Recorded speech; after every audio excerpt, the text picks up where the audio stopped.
Programa patrocinat per CaixaBank i Saba Aparcaments. Generosament. Si una persona surt d'un punt A per un camí difícil i una altra surt d'un punt B per un camí més còmode, es trobaran? Acompanyem persones en situació vulnerable des de la infància fins al final de la vida. Perquè nosaltres no creiem en les coincidències, creiem en les oportunitats. Fundació La Caixa. Només és progrés si progressem tots.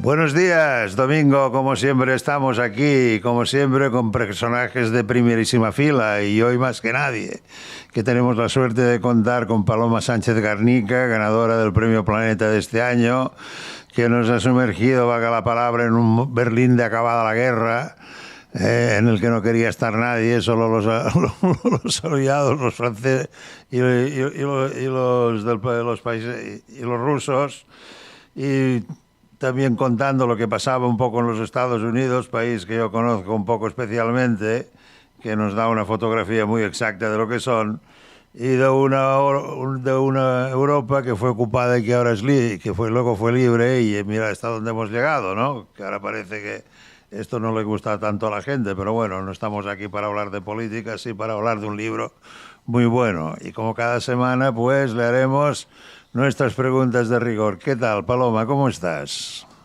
Buenos días, encantada de estar contigo, Román. Pues venga. General Galen, toda información recopilada en los últimos 3 años está a buen recaudo, fuera del alcance de los buitres que acechaban. ¿Qué buitres eran? ¿Los rusos o los americanos? ¿O los dos a la vez? Los dos a la vez. En esa época los dos a la vez, porque fueron muy injustos. La desnazificación la aplicaron a los civiles, a las mujeres, a los niños, a los ancianos y a los soldados rasos que volvían vencidos de una guerra que, bueno, pues fue lo que fue. Y sin embargo, los jefes, los que tenían información, los trataron de cuidar, de proteger, y tenían un instrumento muy importante y muy interesante que les interesaba, claro, a unos y a otros. Winterbergenplatz, conoces bien Berlín. Una sucia sordidez se había instalado en la mayoría de los ciudadanos que trataban de sobrevivir entre las ruinas de aquella ciudad asolada y dividida. Ahora, si regresas a Berlín, aún dejaron el diente roto aún en pie para que lo recordáramos. Lo defines muy bien. Es una ciudad que mantiene el recuerdo de sus propios horrores. Y bueno, que el monumento conmemorativo del Holocausto está situado al lado de la Puerta de Brandenburgo, en la zona más cara de Berlín. Es un lugar sobrecogedor, con un espacio bastante amplio, y creo que Berlín, los alemanes en ese sentido han tenido la capacidad de mantener ese recuerdo, esa memoria, aunque sea contra sí mismos, ¿no? Para que no se vuelva a repetir. Hablas del profesor Siegers, que fue apartado precisamente por ser medio judío. Los alemanes afinaban mucho, por lo que puedo ver, ¿no? Bueno, los alemanes, en principio los judíos alemanes fueron los últimos en ser deportados. Los alemanes, con las leyes de Nuremberg determinaron que era judío, que era medio judío, que los grados de judío, ¿no? De la raza. Y los que estaban casados con arias, o con arios, las mujeres judías con arios, tuvieron un amparo, entre comillas, porque no fueron deportados. Es decir, les quitaron prácticamente, les arrebataron todos los derechos civiles, políticos, sociales, profesionales, pero no les deportaron. Y el profesor Siegers fue uno de ellos. Como dice él, en un momento determinado tuvo la fortuna de mantenerse vivo. Debía sentirse afortunado porque les habían permitido seguir respirando, y eso suponía un futuro de emigrar a los Estados Unidos, porque casi todos se fueron para allá. Bueno, unos cuantos. Estados Unidos también puso muchas pegas para recibir a los judíos que huían del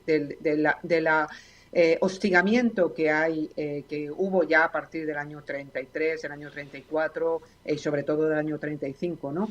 Es que fueron muchos los que querían llegar a Estados Unidos y, bueno, no se lo pusieron fácil. Aunque llegaron muchos, pero no se lo pusieron fácil. Nadie en Berlín dejaba la puerta abierta. ¿Por qué?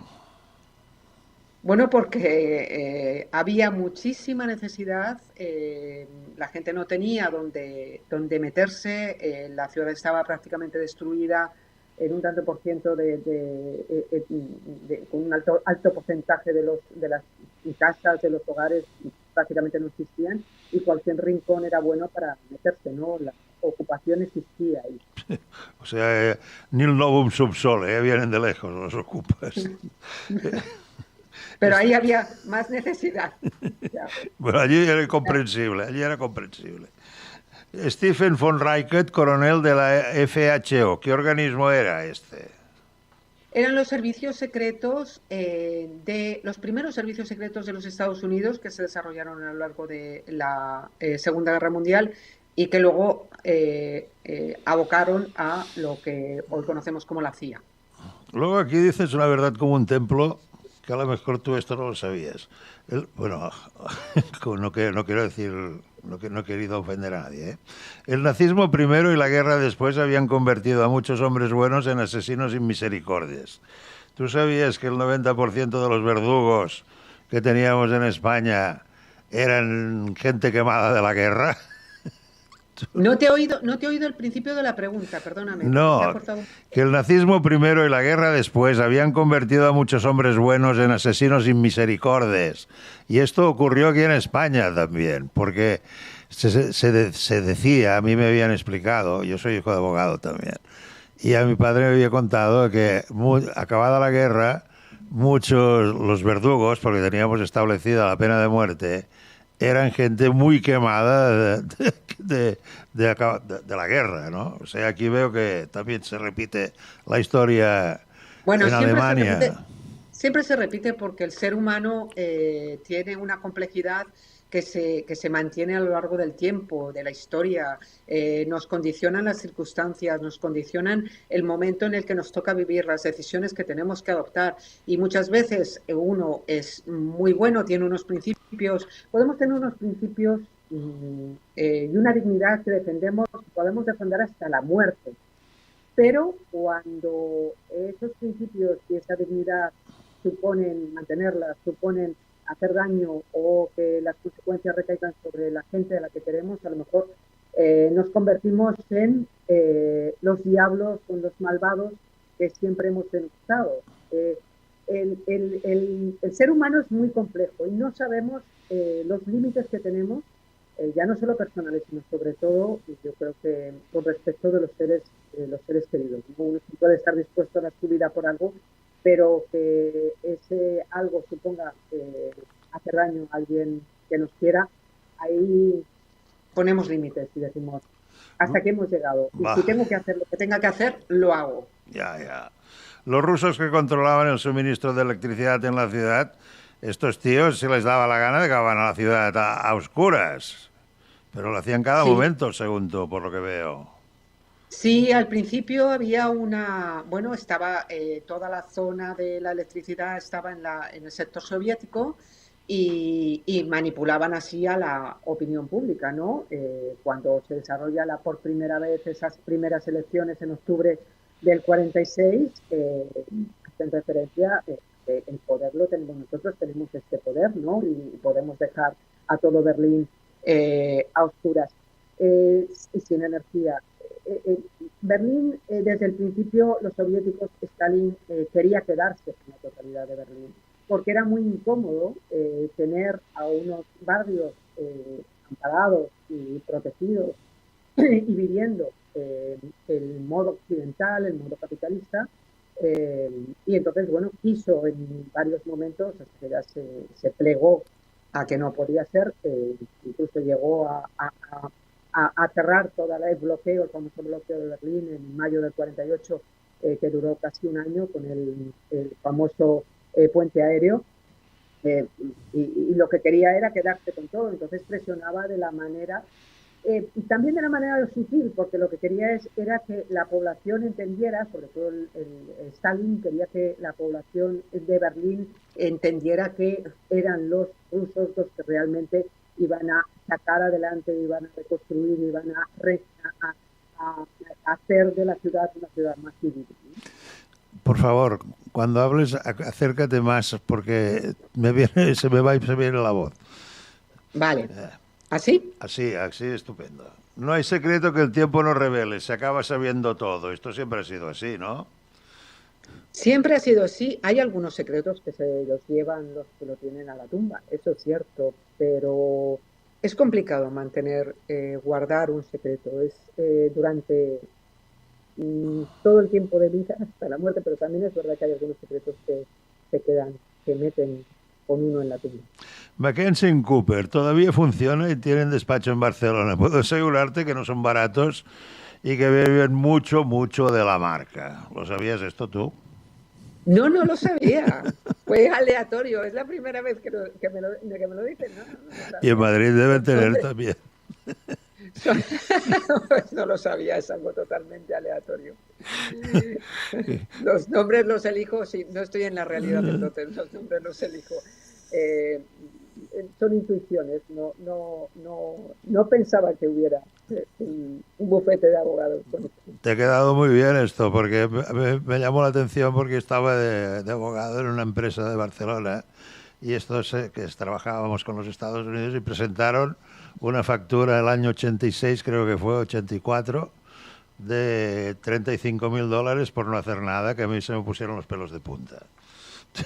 Bueno, eran estos bufetes de Nueva York, neoyorquinos que cobraban bien.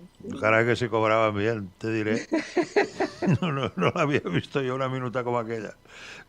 Coleman siempre estaba presente opinando, calculando, organizando la vida de los recién casados. Hay que ver qué manía tienen algunos, ¿no? En arreglar la vida de los demás. Sí, algunas sobre todo, y más en las mujeres sureñas, que eran las matronas de las familias y de cómo, sobre todo, cómo tenían que actuar y cómo tenían que moverse por la vida sus descendientes, sus mujeres, sus hijas, ¿no? La descripción. Y aunque eso supusiera una vida infeliz para su hija. La descripción de la negra sureña en delantal almidonado que le cubría el cuerpo y el turbante blanco atado a la cabeza. Esto sale en todas las películas, ¿no? Al menos en las antiguas siempre salía la negra y riendo. Ja, ja, ja, ja. Veo Sí, que... bueno, y además cocinaba muy bien, sí, sí. Bueno, reminiscencias en esa época, sobre todo, de lo que fueron las mujeres, estas nanis negras que cuidaban ya antes de la Guerra de Secesión, se mantenían en algún aspecto, ¿no?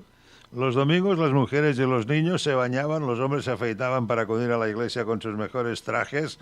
Esto era lo más normal del mundo, al menos en Cataluña, tú. Te veo que allí también, ¿no? Por lo que veo.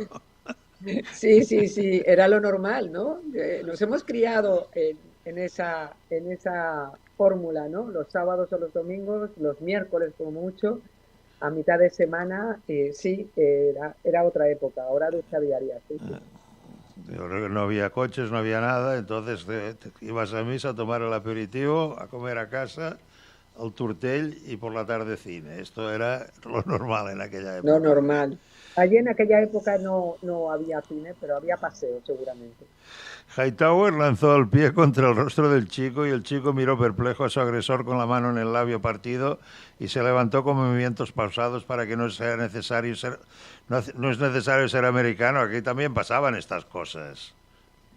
Bueno, el ser humano en Norteamérica es el mismo ser humano que hay en España o en cualquier lugar del mundo. La violencia existe en Estados Unidos, existió en Estados Unidos, existirá en Estados Unidos y existirá en cualquier lugar del mundo porque, como he dicho antes, el ser humano tiene esos arrebatos, ¿no? Y estos perjuicios, esa violencia o esa paciencia también por parte del agredido.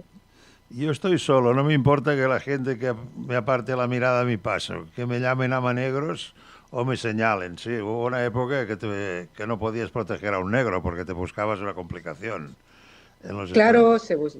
se buscaba la complicación, pero no solamente él, sino la familia. Por eso le presionan, porque no solamente era. Pero él, claro, esto es lo que estaba diciendo antes, ¿no? Yo tengo unos principios, los defiendo hasta el final, a pesar de que eso tenga consecuencias no solo para mí, que las tenía, para Robert Norton, sino para su familia, para los suyos, ¿no? Y esto ese es el miedo, el veneno del miedo, que es lo que se mantiene en el tiempo estas injusticias, ¿no? La falta de reacción por miedo.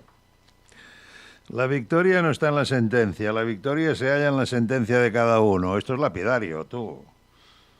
Sí, en la conciencia de cada uno, En la más conciencia. que en la sentencia, en la Yo he conciencia. podido sentencia.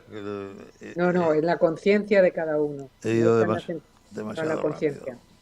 Ujú. Alabama, estado racista por antonomasia. Solo conozco el aeropuerto de Atlanta. ¿Tú has estado en Alabama? No, no. Yo solo conozco el aeropuerto. Mi marido será el abogado defensor de un negro. ¿Y cómo se defendían los negros antes si no tenían abogado? Porque No tenían abogados abogado porque un negro era culpable por el mero hecho de ser negro. No había más. ya Era no había negro y más. era culpable. Un comunista es un peligro para la estabilidad de esta ciudad. Para mí que no están para mí que no saben lo que es un comunista los americanos. El sentido conservador no se ha perdido nunca, porque el otro día incluso por la tele acusaron a Kamala Harris de comunista. Estos tíos no saben lo que es, ¿eh?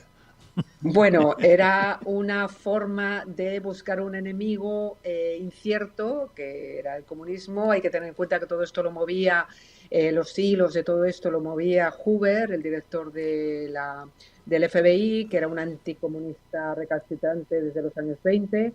Y bueno, necesitaban ese enemigo incierto para crear el miedo y la tensión sobre todo después bueno, del equilibrio que se plantea a partir de y un poco la demencia que se desata después de que supieron que los Estados Unidos supieron que Stalin tenía también una bomba atómica, además con el mismo sistema que la bomba atómica del proyecto Manhattan.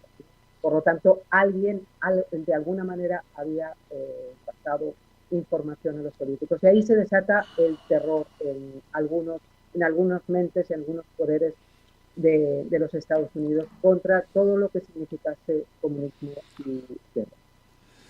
Nuestro país y nuestros ciudadanos negros, que también son ciudadanos americanos. Ahora no hay problema, pero en aquella época no me perdería una tarta de manzana por nada del mundo. Eso no falla nunca entre los americanos. Eso no falla nunca, son muy básicos. Sí, porque en esa época ese racismo estaba amparado por leyes, las leyes de segregación racial. Ahora puede haber racismo, pero va contra las leyes. Esa violencia que quedaba absolutamente impune en aquella época, ahora puede costarle caro al que la ejerce. Esa es la gran diferencia. Cuando se quemaba la casa, es útil que no podamos hacer nada con los bomberos. Parece que no podemos hacer nada. ¿No había bomberos en aquel tiempo? ¿O si se quemaba la casa de un negro no iban los bomberos? ¿Y si iba de un blanco sí? Bueno, es que no había interés tampoco por llamar a los bomberos, era evidente. Lo que querían era que se quemase. Ya. Lo que no sabían es lo que había dentro también. Zorra alemana, ¿te crees que puedes rechazarme sin consecuencias? Muy atrevidos, ¿no? Ya, pero las mujeres alemanas después de la guerra no eran víctimas. Esto por parte a la visión ante la visión de tanto de los aliados como de los soviéticos, porque ahí estaban todos los vencedores. No consideraban a las mujeres alemanas víctimas porque eran alemanas y por lo tanto eran las culpables junto con el resto del pueblo alemán de haber causado el horror de la guerra y del nazismo. Rebeca la agarró con fuerza del brazo y se encaró con ella. Victoria la miró atónita, intentando asimilar el odio que irradiaban hacia los ojos de su hermana. Esto parece un poema. Hay una poetisa entre Bueno, no lo sabes tú. no lo sé. No lo sé, será las reminiscencias de la lectura de poesía. No sé. El hospital de Berlín, la Charité, ¿sabes que aún funciona? Sí. El nuevo enemigo eran los rusos y cada vez era más evidente. Estos tíos se querían comer a Alemania y no sabían cómo, ¿verdad? Claro, es que después de la guerra se unen de forma antinatural los Estados Unidos los aliados en general, pero sobre todo los Estados Unidos con Rusia. para eliminar el peligro terrible que era el nazismo. Cuando acaban con el nazismo, se vuelven a elegir como enemigos naturales los Estados Unidos y la Unión Soviética, porque Inglaterra, Francia, Italia lo que estaban era a reconstruir sus propias heridas de la guerra. Y estas dos potencias, tanto Estados Unidos como la Unión Soviética, lo que estaban en la pugna de la hegemonía mundial, y ahí estuvieron durante bastantes décadas. Rebeca se peinó, ella recogiendo en un moño pegado a la nuca la mata de pelo fosco. ¿Ves como aquí tienes otra poesía? Y no lo sabes. El pelo fosco también dice mucho de su carácter. Las posturas están muy claras. Por un lado tenemos a Stalin y el comunismo, por otro el capitalismo y la democracia liderada por los Estados Unidos, y en el centro todo Alemania. Esto es lapidario. Claro, porque Alemania, y sobre todo Berlín, Alemania quedó dividida entre el capitalismo en el oeste y el comunismo, el sistema stalinista, el sistema soviético en el lado oeste, y en medio de esa parte de Alemania estaba Berlín. Y era, bueno, el centro de las miradas de las dos grandes potencias que estaban ahí. Berlín se convirtió en la ciudad más peligrosa del mundo y con más espías por metro cuadrado en esa época. Puedo decirte con toda seguridad que se va a convertir en un futuro inmediato en el núcleo de todas las conspiraciones mundiales, Berlín. Y esto aún dura ahora, ¿eh? Yo creo que sí, pero ya menos. Bastante menos. Ahora Berlín es, bueno, es una ciudad más. Yo creo que el foco está en otro sitio. Ha dejado de estar focalizado. Y más desde que se ha ido Angela Merkel, ¿no? Has dado en el clavo aquí. Las sombras de la noche empezaban a tomar cada rincón de la estancia. ¿Ves? Aquí tienes otro verso. Claro. Las autoridades militares, una vez obtenidos los microfilms, se habían desatendido de la solicitud de los visados de Victoria. Desde luego, estos van a la suya, ¿no? Claro, la información era un instrumento que tiene en su mano, que le cae en su mano Victoria para poder salir, para poder tener esos visados que pedían muchos alemanes, muchos berlineses, pero que no eran tan fáciles de dar. Y entonces, bueno, ahí además era una mujer, no se fiaban mucho de ella, bueno, no se fiaban de los alemanes en general. Le costó mucho. Aquí veo que también te acuerdas de la actuación de McCarthy, que fue muy grave, porque este tío casi se cargó a la mitad de los americanos, tú, acusándolos de comunista, y te aseguro yo que esta gente no sabe lo que es un comunista. Bueno, el macarcismo no empezó con McCarthy ni terminó con McCarthy. McCarthy fue el más atrevido, el más histriónico y el más manipulable por parte de Hoover, que era el que le manejaba por detrás. Sí, desató, creó un estado de miedo, de temor a ser señalado, que caló en mucha parte de la sociedad norteamericana y que fue además alentado y propalado por parte de una parte de la prensa, del periodismo, sobre todo en prensa, pero hubo otra parte que se puso frente a él, que fue el más carismático, en cierto modo, fue Edward R. Murrow con su programa Sit Now, a través de un medio de televisión que ya llegaba a muchos rincones, muchos millones de hogares en los Estados Unidos, y ahí se puso un poco el límite, pero no acabó con el macarcismo, acabó, sí, en cierto modo, con McCarthy, pero no con el macarcismo. Fue una persecución delirante y que causó mucho sufrimiento a muchos inocentes. Lo que sí que es cierto es que Hoover, esto lo sé yo positivamente, era homosexual. Y esto, claro, vivía con un hombre. Vivía con un tío. Y veo que a él no le tocaban un pelo de la cabeza. Pero además él iba contra los homosexuales. Y él iba contra los homosexuales. Iba contra los maricas. Claro, él rechazaba, decía que no durante mucho tiempo rechazó que hubiera mafia en Estados Unidos, iba contra el comunismo, contra los homosexuales, teniendo en cuenta, nunca se pudo probar fehacientemente, porque nunca lo admitieron, que vivían juntos, pero al final vivía con su segundo, que no me acuerdo ahora cómo se llama, pero vivieron durante años y eran como un matrimonio normal y convencional. Por eso yo, este tío, vamos, ese sí que tenía que ir a la silla eléctrica. Bueno, Hoover es un personaje aparte, Ah. un personaje aparte. Estuvo mucho tiempo, muchas décadas, controlando absolutamente todo, incluidos los presidentes de los Estados Unidos. FBI, huele a miedo, el miedo a kilómetros. El FBI yo creía que actuaba bajo las señas de la presidencia del gobierno. No, mientras que estuvo Hoover, el FBI actuó bajo los designios de Hoover, porque Hoover tenía información y con eso manejaba el poder que estaba por encima de él y lo ejerció. Oliver Coleman, tras la tragedia se volvió irascible y se volcó en la bebida.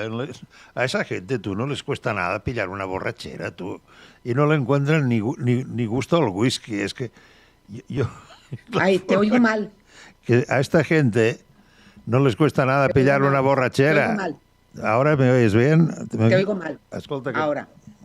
Oliver Coleman. Oliver Coleman, tras la tragedia, se volvió irascible y se volcó en la bebida. A esa gente no les cuesta nada coger una borrachera, tú. Pero es que no les cuesta nada. Y el alcoholismo y el tabaquismo era algo muy habitual en esa época. Hay alguna gente que me dice, me reprocha que en la novela hay mucha gente que fuma y que se fuma mucho. Es que se fumaba mucho y se bebía mucho. Y bueno, la sociedad era la que era. Yo no la voy a cambiar ni se puede juzgar desde el presente. Hay que mirar a esa sociedad, muchos de ellos. Edward R. Murrow, de hecho, murió de cáncer de pulmón. Mucha gente murió de cáncer de pulmón o de cirrosis, porque en esa época se fumaba muchísimo en los espacios incluso interiores. Entonces, claro, no era difícil porque el alcohol era algo muy plausible y al alcance de la gente, ¿no? Pero bueno, a fumar también se fumaba mucho en España, ¿eh? No hay que decirlo, tú. Sí. Aquí también se fumaba muchísimo, en todos los sitios, ¿eh? Pero es que, todos los sitios, pero es que muchas veces hay gente que lee las novelas juzgando desde el presente, y tú no puedes juzgar, no puedes entrar en una historia de esa época pensando con la mentalidad de la que tienes ahora. En esa época se fumaba y por tanto muchos de mis personajes fuman porque es así, o beben, porque era lo normal, lo habitual. Bueno, también se bebe aquí, ¿eh? También se bebe, también. Victoria acudía al... Los fumadores tienen que salirse fuera de los locales. Está peor visto, está peor visto. Está peor visto. Victoria acudía al consulado de los USA y llegó a plantearse la posibilidad de renunciar al visado por su hermana. Aquí había una especie de amor, más que amor fraternal, entre estas dos hermanas, por lo que yo he podido ver.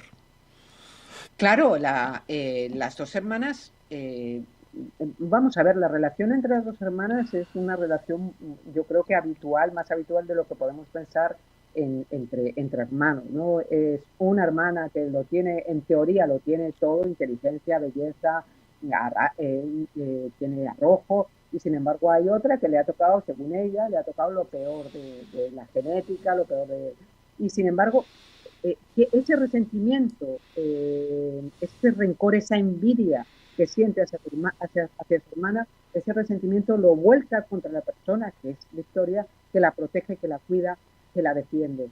Pero también es verdad que no es del todo, es resentida y es envidiosa Rebeca, pero vuelca su amor hacia una niña que no es tu hija, tu sobrina, y vuelca su amor de forma absoluta, ¿no?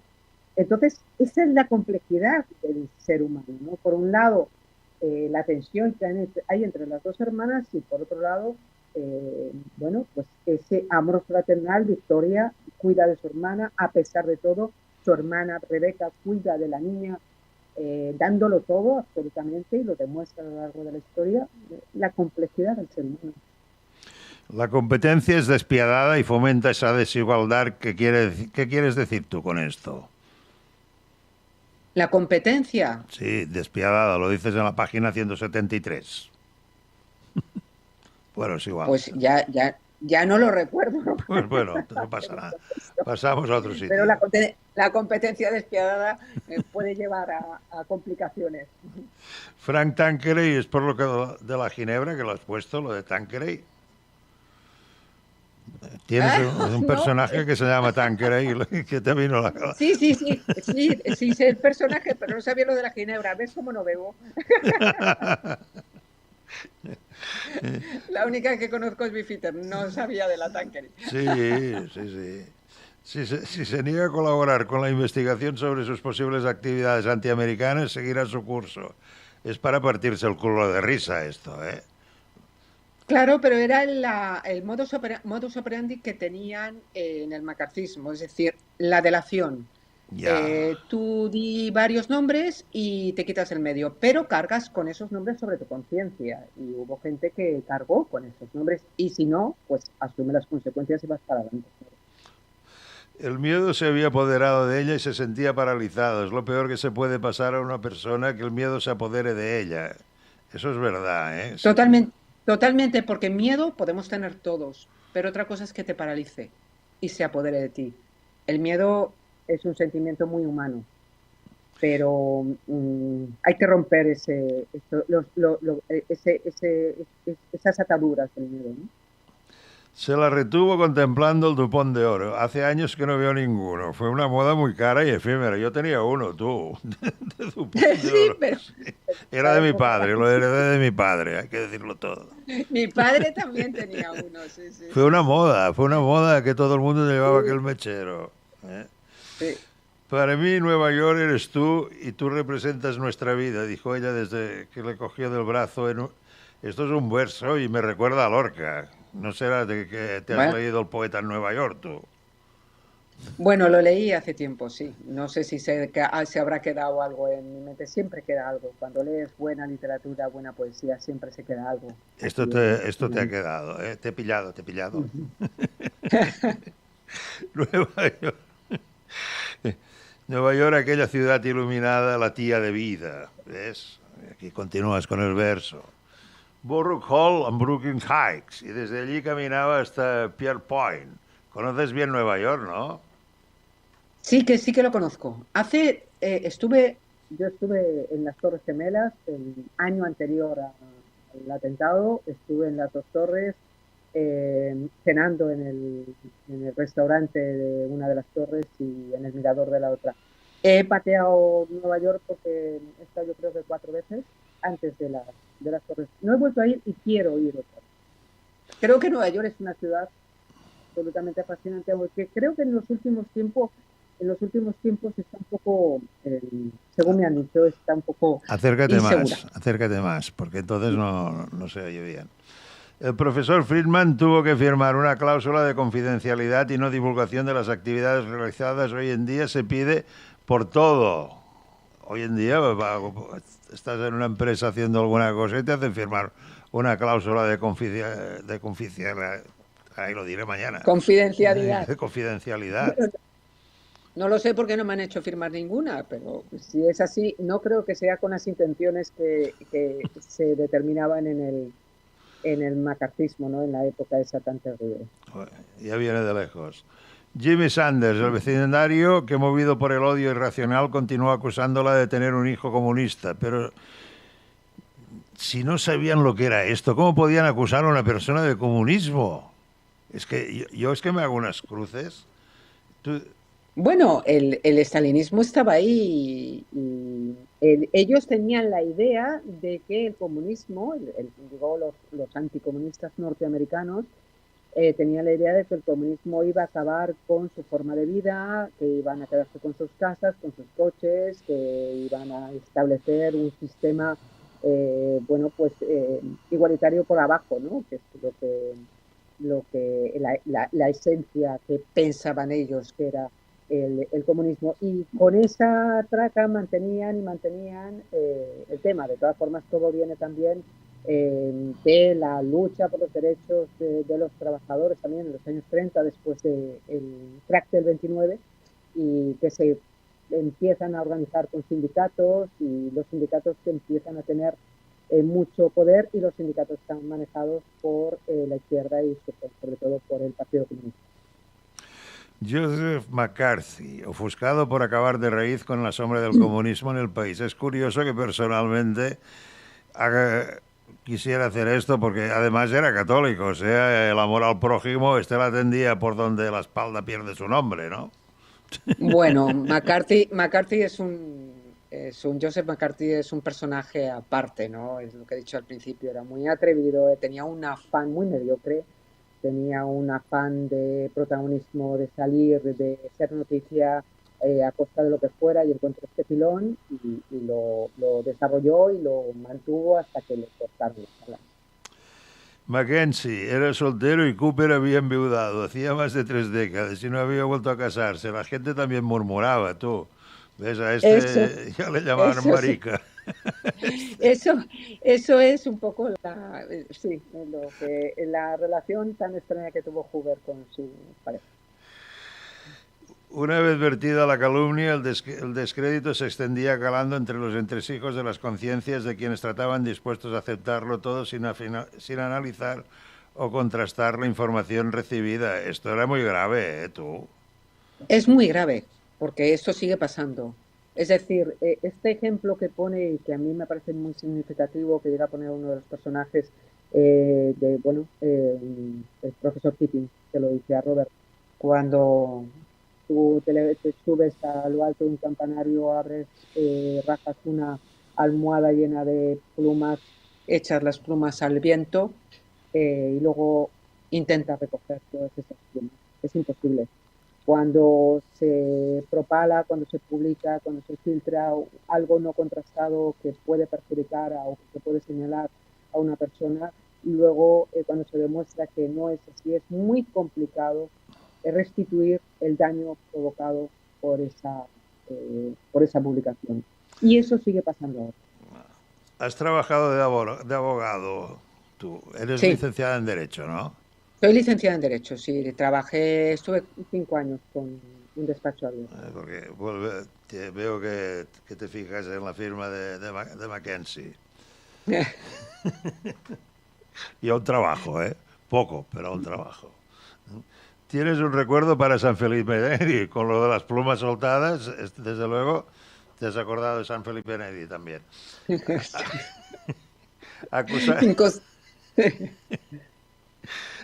Acusarnos de mostrar como ciudadanos libres tenemos la obligación de detener estos abusos y nos corresponde hacerlo a todos. Esto es muy bonito. Sí, bueno, esto está inspirado en lo que dijo Edward R. Murrow también en cuanto a su alegato contra la extralimitación que estaba desarrollando con su labor McCarthy en esa comisión endemoniada, ¿no? Los derechos civiles se pisotearon en muchos casos, y simplemente con una acusación, cuando no había pruebas, simplemente señalamiento, hostigamiento y bueno, pues daño también. El precio por ser honrado a veces es difícil de asumir. Esto tendríamos que ponerlo en un colegio, lo tendríamos que poner. Sí. Y es la realidad, era entonces y lo es ahora, el precio por ser honrado. La honradez a veces es muy complicado por el entorno que nos condiciona. Veo que también tienes aquí lo de la vieja carta del Norton's Bavarian Kitchen, que luego le puso Molly's, porque Molly's es más americano, ¿verdad que sí? A ver, es la justicia de los blancos, señora Coleman, la justicia que sufrimos los negros. Esto, bueno, dada la gravedad, la pasaremos de largo esta. Lugo Boy, el socialismo le había salido mal a Rebeca. No he entendido cómo no se dio cuenta mucho antes. Que la Rebeca un poco tonta, en mi opinión. Bueno, hay muchos tontos en el mundo, entonces. En el 44, aquí pones una mesa de fórmica. ¿En el 44 había fórmica? Pues yo creo que sí, porque si la he puesto es porque lo he visto, lo he leído en alguna novela de la época o Porque en algún ensayo de la época. yo recuerdo que de pequeño entró en casa una mesa de fórmica, eso sí, por Yo eso creo que sí, porque la formica era lo habitual, igual que no sé, los manteles estos de plástico y estas cosas, ¿no? Yo lo recuerdo, bueno, yo nací en el 62, pero yo creo que antes todavía estaba esto, ¿no? yo nací un poquitín antes que tú. La CIA, la CIA está detectando sujetos que se hacen pasar por refugiados del Este, cuando en realidad son espías de la Stasi, o peor aún, de la KGB. Y ha retorcido esto, ¿eh? Es que era así, muchos de los que pasaban, sobre todo antes del levantamiento del muro, muchos de los que se iban del este al oeste iban preparados para infiltrarse como espías en todas sus modalidades. Pero por eso tenían que hacer entrevistas, tenían que filtrar, para que no se les colase ninguno. De hecho, se les colaron bastante a los norteamericanos. Mi madre piensa que con el tiempo se irá para siempre a Occidente. Y yo también lo creo. Menuda comida de coco llevaban esta gente. Ya, parece Bueno, mentira que hubieran influenciado tanto en tan poco tiempo. pero sí, la gente persigue esa ideología, igual que persiguen otros los extremos, los persigue la gente. Y aquí haces una cosa que me ha llamado mucho la atención. Dice, Heidi entró en un cine por primera vez. ¿Qué sensación debía tener la niña, tú? La primera vez que ve cine, ¿no? Claro, la primera vez, siempre tenemos una primera vez a lo largo de la vida, ¿no? Ahora, bueno, desde muy pequeñitos tienen pantallas, y tienen cines, y tienen De todo. móviles, tienen de todo. Pero antes incluso uno llegaba a ver el mar a los 15 o 20 años, o entraba en un cine, según donde estuviera, pues ya un poquito mayor, ¿no? Y todo le sorprendía, ¿no? Heidi podía ser confidente de la Stasi. Has retorcido, tú. Eh, bueno, hay que retorcer la historia para que mantenga la atención. Solo aquellos que obtuvieron un permiso del Ministerio del Interior podrían abandonar el país. Qué democráticos eran, en la República Democrática Alemana. Desde luego, un ejemplo democrático. de democracia. De democrático lo tenía solamente el nombre. Solo el nombre. El hombre tenía la mirada perdida con gesto aburrido. Se aburrían mucho los vigilantes, claro, no había nada que vigilar. Supongo que va por aquí, ¿no? Vente a Mallorca, insistió Esther, colonia alemana. Esto te aseguro que es así, ¿eh? Porque ¿Sí? el gobierno marroquí no les pone multas por poner los letreros en alemán. Cuando pusieron el cadáver de Lugo Boy en la obra de hormigonera, estaba funcionando. Hace raro que por la noche funcionara la hormigonera. Pero es que era manual. Ah, era manual. Y sabía ponerla el chico. La República Democrática Alemana se ha convertido en una trampa de la que será muy difícil escapar. Esto les costó también mucho, ¿no? Darse cuenta a esta gente. Yo no sé si la guerra los había tontado, tú. Porque... Bueno, no, ten en cuenta que en Berlín se podía caminar por todos los sectores, prácticamente, sabiendo dónde estabas, porque había cartelones en los que te decía, está saliendo de la zona norteamericana, está entrando en la zona soviética, y aparecía la cara de Stalin por todas las esquinas, ¿no? No creían, yo creo que no eran conscientes de que pudieran cerrar las fronteras como las cerraron. Nadie es consciente que pudiera pasar lo que pasó, ¿no? Pero, bueno, pasó. Y bueno, para ir acabando, corría una brisa gélida y desde hacía rato. La nieve calaba en la lana de los abrigos. En Berlín hace un frío que pela, eso es verdad, porque lo he podido comprobar personalmente. Hace frío. Hace frío, Bueno, pues mira, hasta aquí. Es una novela que roza los convencionalismos que todos conocemos, muy bien escrita, con una narrativa impoluta que nos lleva al Berlín de la Alemania vencida y al inicio de la Guerra Fría, tanto en Alemania como en los Estados Unidos. Es fantástica, leerla todos, es para todos los públicos.